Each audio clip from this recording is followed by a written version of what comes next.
For advertisement, call 8125893028. Our Gmail maxtvtelugu@gmail.com. Hi hello welcome to max TV. నేను మీ కళ్యాణి. నమస్కారం విద్య గారు. నమస్కారం Kalyani. Non veg or vegetarian అంటే non veg మంచిదా వెజిటేరియన్ మంచిదా అనే టాపిక్ కోసం చాలామంది అంటారు వెజిటేరియన్ తింటే బాడీ చాలా తేలిగ్గా ఉంటుంది, కానీ వెజిటేరియన్ తింటే ప్రోటీన్ మొత్తం అందదు మనకి, నాన్ వెజ్ అనేది కంపల్సరీ తినాలి అని అంటారు. కానీ మెడిటేషన్స్ కానీ యోగా సెక్షన్స్లోకి వెళ్ళే వాళ్ళు కానీ, అంటే అప్పుడు జాయిన్ అయ్యే వాళ్ళ గురించి చెప్పట్లేదు నేను, కొన్ని ఇయర్స్ నుంచి చేసేవాళ్ళు ఈ వెజిటేరియన్కి అనేది అలవాటు పడిపోతారు, వాళ్ళు నాన్ వెజ్ తినరు. మరి వెజిటేరియన్ మంచిదా నాన్ వెజిటేరియన్ మంచిదా? అంటే వెజిటేరియన్ తింటే ప్రోటీన్ అందుతుందా? ఒకవేళ నాన్ వెజిటేరియన్ తింటేనే ప్రోటీన్ అందుతుందా? వెజిటేరియనా నాన్ వెజిటేరియనా అనేది అసలు ఫుడ్ గురించి వచ్చినప్పుడు ఆ టాపికే రావద్దు అసలు, నిజం చెప్పాలంటే. ఒకప్పుడు అలా ఉండింది.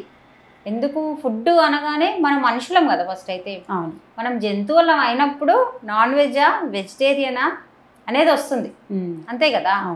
ఇప్పుడు మనకి కొన్ని యానిమల్స్ ఉంటాయి వెజిటేరియనే ఉంటుంది. ఇప్పుడు ఒక ఎలిఫెంట్ తీసుకోండి, అంత పెద్ద ఎలిఫెంట్ ఓన్లీ వెజిటేరియన్, దానికి అంత ప్రోటీన్స్ ఎక్కడి నుంచి వస్తున్నాయి? అంత వెయిట్ ఎలా మోస్తుంది అది? సింపుల్ కదా. సో మనకి ఇది వెజిటేరియనా నాన్ వెజిటేరియనా అనేది రావద్దు. కాకపోతే మన నాలుక రుచికి, మన పెద్దవాళ్ళు చెప్పేదానికి, ఆ మూఢనమ్మకాలలో ఆ జంతు బలి అని ఇచ్చి అలా చేసి మనం నాన్ వెజిటేరియన్గా మారాము. కానీ ఒకప్పుడు నాన్ వెజ్ అస్సలు లేదు. అది ఒక క్రమంలో ఒక అఘోరాలు కొందరు ఒక్కొక్కరికి ఒక్కొక్క లాగా ఉంటుంది కదా, అలా ఉండింది. కానీ అందరూ వెజిటేరియన్సే ఉండే ఒకప్పుడు. అలాంటప్పుడు మనము వెజిటేరియన్ తినాలా నాన్ వెజిటేరియన్ తినాలా ఇది ఒక పెద్ద టాపిక్ అయిపోయింది. ఇప్పుడు మనకి మనమే చెక్ చేసుకోవచ్చు. నేను చెప్పడం నేనేం గొప్ప కాదు, నేను చెప్పేది పక్కన పెడితే మీరే చెక్ చేసుకోవచ్చు. నాన్ వెజిటేరియన్ తింటే మీరు ఒక నాన్ వెజ్ ఏదైనా తిన్నారనుకోండి, అది ఎంతసేపట్లో అరుగుతుంది మీకు, మీ మూడ్ ఎలా ఉంది, మీ మైండ్ ఎలా ఉంది, మీ బాడీ ఎలా ఉంది, మీ ఆ రోజు వర్క్ ఎలా ఉంది, మీరు ఆ రోజు చెక్ చేసుకోవచ్చు. వెజిటేబుల్స్ ఒక రోజు తీసుకోండి, ఆ రోజు మీ మైండ్ ఎలా ఉంది, మీ బాడీ ఎలా ఉంది, మీ పనులు ఎలా జరుగుతున్నాయి, మీ కమ్యూనికేషన్ స్కిల్స్ ఎలా ఉన్నాయి ఆ రోజు, మీ సజ్జన సాంగత్యం, ఇది కూడా చాలా ఇంపార్టెంట్ కళ్యాణి. మీరు నాన్ వెజ్ తిన్నారంటే నాన్ వెజ్ తినే ఫ్రెండ్సే దొరుకుతారు మీకు. ఇప్పుడు తాగుతుంటారు, డ్రింక్ చేసే వాళ్ళకి డ్రింక్ చేసే వాళ్ళే ఉంటారు. ఎంత మంచోళ్ళు ఉన్నా కూడా డ్రింక్ చేయలేదు అనుకో వాళ్ళని పక్కన పెట్టేస్తారు. At the same time non veg కూడా ఇంతే అనమాట. నాన్ వెజ్ పెడితేనే ఇంటికి వస్తారు చుట్టాలు, లేకుంటే రారు. కరెక్టా కాదా ఈరోజు? అలా అయిపోయింది. సో మీరు వెజిటేరియన్ ఫుడ్ తీసుకున్నప్పుడు మీకు తారసపడ్డ ఫ్రెండ్స్ కూడా మీ మైండ్ సెట్, మీ పాజిటివ్ మైండ్ సెట్ ఎలా ఉంటుందో అలాంటి వాళ్ళు కూడా వస్తారు మీకు. అంటే అది ఒక పెద్ద బెనిఫిటే కదా మనకి. సో మన బెనిఫిట్ పక్కన పెడితే మన హెల్త్ కూడా ఇంపార్టెంట్ కదా. మన నాన్ వెజ్ తింటే మనకేమవుతుంది? హెల్త్ అంటే హెల్త్ బాగుంటుంది, బాగోదని అన్ను, అలానే హెల్త్ బాగోదని చెప్పాను. నాన్ వెజ్ తింటే తెలియని బద్ధకం ఉంటుంది. బద్ధకం అంటే బద్ధకం నుంచి హెల్త్ పాడవుతుంది కదా కళ్యాణ్. కానీ ఫస్ట్ అయితే బద్ధకం నుంచి అన్ని స్టార్ట్ అవుతాయి కదా. లేజినెస్, మనము కరెక్ట్ ఫుడ్ తీసుకోకపోతే, కరెక్ట్ నిద్రపోకపోతే, కరెక్ట్ ఎక్సర్సైజ్ చేయకపోతే ఏమవుతుంది? అతి నిద్ర వస్తుంది. యాక్చువల్లీ నాన్ వెజ్ తీసుకుంటే అతి నిద్ర అనేది వస్తుంది అనమాట. అది వచ్చినప్పుడు ఎలా ఉంటుంది? మన పనులన్నీ పక్కన పెట్టేసేయాలి, బాడీ ఫ్యాట్ పెరిగిపోతుంది, అసలు మైండ్ పని చేయదు, మనం ఎవరితో మాట్లాడుతున్నాం, ఏం మాట్లాడుతున్నాం, విచక్షణ జ్ఞానం ఉండదు. మీరు అంతెందుకు, మీరు ఆ నాన్ వెజ్ తినే పాత్రల్లో మీరు వెజిటేరియన్స్ అయితే మీరు అందులో తిని చూడండి, వెజిటేరియన్ పాత్రల్లో తిని చూడండి, ఆ చేంజెస్ మీకు తెలుస్తాయి. అంత డీప్ సబ్జెక్ట్ ఇది, మనము ఒక్క నిమిషంలో చెప్పే సబ్జెక్ట్ కాదు ఇది. యాక్చువల్గా అంత డీప్ సబ్జెక్ట్ ఉంటుంది. అది అలా ఉన్నప్పుడు మనం ఒక ప్రాణానికి కోసుకొని తిన్నప్పుడు అది గిలగిలా కొట్టుకుంటుంది కదా. దానికి కూడా ఒక ఫ్యామిలీ ఉంటుంది కదా, ఉంటుందా లేదా? దానికి ఒక ఫ్యామిలీ ఉంటుంది. అది ఎంత హింసించబడుతుంది, అది హింసించబడుతూ చనిపోతుంది. కాబట్టి అది మనం వండుకొని కారం ఉప్పు పెట్టుకొని తింటున్నాం కాబట్టి అదే థాట్స్, అదే మైండ్ సెట్ మనకు వస్తుంది. అది కూడా మీరు చెక్ చేసుకోవచ్చు. ఎందుకంటే అది అంత బాధలో పడుతుంటే మనకి కూడా అప్పుడు ఏమవుతుంది, ఒక్కొక్కరికి హెల్త్ ఇష్యూస్ రావడము, కిడ్నీ ఫెయిల్ కావడము, లివర్ ఏదో కావడము, ఏదో ఒకటి అవుతుంది కదా. అవును. హార్ట్ పెయిన్ రావడము, ఏది వచ్చినా కూడా మీరు ఒక ప్రాణానికి చంపి తింటున్నారు కాబట్టి దాని ఉసురు పోదు కదా, ఎక్కడికి పోదు కదా. అది మెయిన్ అనమాట. ఇది స్పిరిచువల్గా తెలిసే విషయం, ఇది అందరికీ తెలియదు.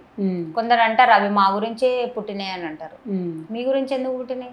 ఇప్పుడు వేరే వాళ్ళు వచ్చి దేవుళ్ళు వచ్చో రాక్షసులు వచ్చో మీరు మా గురించి పుట్టిరంటే మనం ఒప్పుకుంటామా? అంటే ఒప్పుకోం కదా.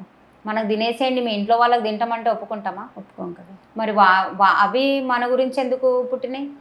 వాటికి కూడా ఒక ఫ్యామిలీ ఉంది కదా. సో ఇన్ని చాలా ఎక్కువైపోతున్నాయి అనే క్వశ్చన్స్ కూడా ఉంటాయి అందరికీ.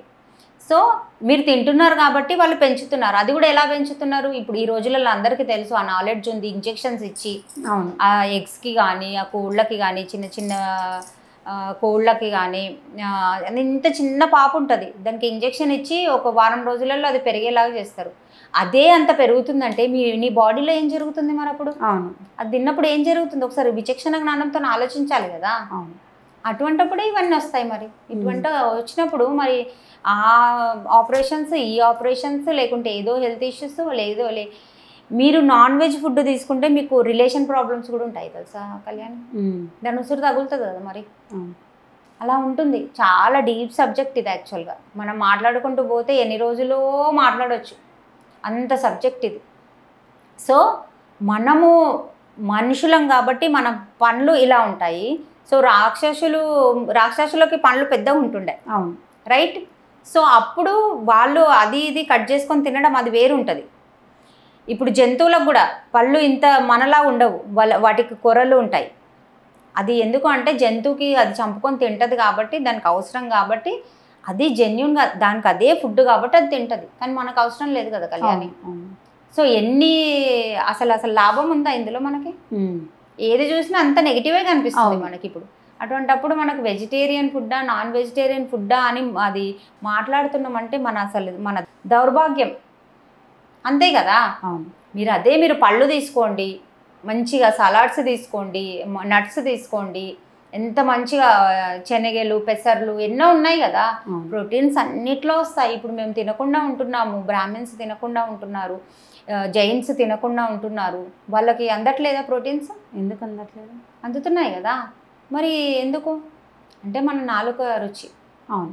ఇప్పుడు మనకి బోనాలు వస్తున్నాయి. యాక్చువల్గా అమ్మవారు అడిగింది రక్తం చూపించాలి, బలి చేయాలి, జంతు బలి ఇవ్వాలి అని అంటారు. అదే నేను ఒక క్వశ్చన్ అడుగుతా, అమ్మవారు అడిగిందని మిమ్మల్ని, మీ ఇంట్లో వాళ్ళని, మీ పిల్లల్ని బలి ఇస్తారా ఎవరైనా? అప్పుడు క్వశ్చన్ వేస్తారు కదా, వేస్తారా లేదా? మరి అవి ఈజీగా వచ్చేసి మూగజీవులనా? ఒక 10,000 పెట్టితే వచ్చేస్తుంది, ఒక 20,000 పెడితే వచ్చేస్తుంది. ఎంత ఉంటుందో కూడా నాకు తెలియదు యాక్చువల్గా. అనేసి మీరు చంపేస్తే ఎంతవరకు రైట్ అది? అసలు రక్తం కూడా తింటామా మనం? రక్తం కూడా తినొచ్చు అసలు? ఇక్కడ ఈ క్వశ్చన్ కూడా వస్తాయి. మరి మొక్కలకి ప్రాణం ఉంటుంది కదా. ఎస్ ఉంటుంది, మొక్కలకు ఉంటుంది. కానీ మొక్కలు తెంపినప్పుడు బ్లడ్ రాదు, అక్కడ ఇంకొకటి చిగురిస్తుంది, అంతే కదా కళ్యాణ్. ఇప్పుడు నేనున్నా విద్య పోయినంటే మళ్ళీ విద్య రాదు కదా. విద్య మళ్ళీ వస్తుందంటే అది రైట్.